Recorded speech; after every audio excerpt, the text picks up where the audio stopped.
If you have ever made fold and cut paper snowflakes, then you already have a little experience with Scherenschnitte. German for scissor cuts, these designs were common amongst 19th century Pennsylvanians of German descent. Before we make our own, let's take a look at examples of Scherenschnitte in the International Quilt Museum collection.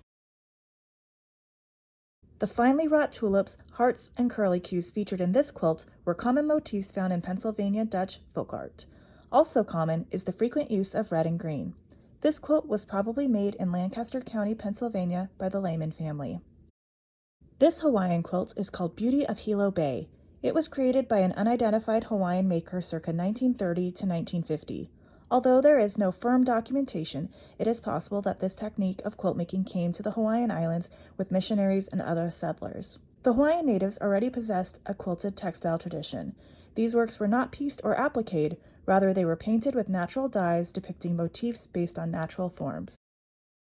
Made by an unknown Mennonite maker, possibly by one of the Fulham sisters circa 1880 to 1900, probably in Myersdale, Pennsylvania, this original pattern was hand-appliqued and hand-quilted.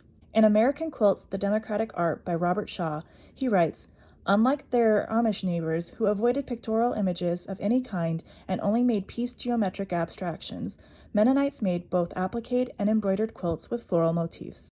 We pulled one of these heart-shaped motifs and created a pattern for you to try your own hand at Scherenschnitte. You can download this pattern by clicking on the link in the video description.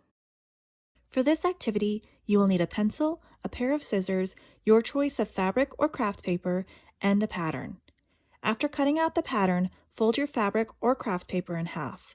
Line the pattern up so the straight edge is even with the fold. Trace the pattern with a pencil. Next, cut along the lines of the traced pattern, keeping the edges together so both sides come out even.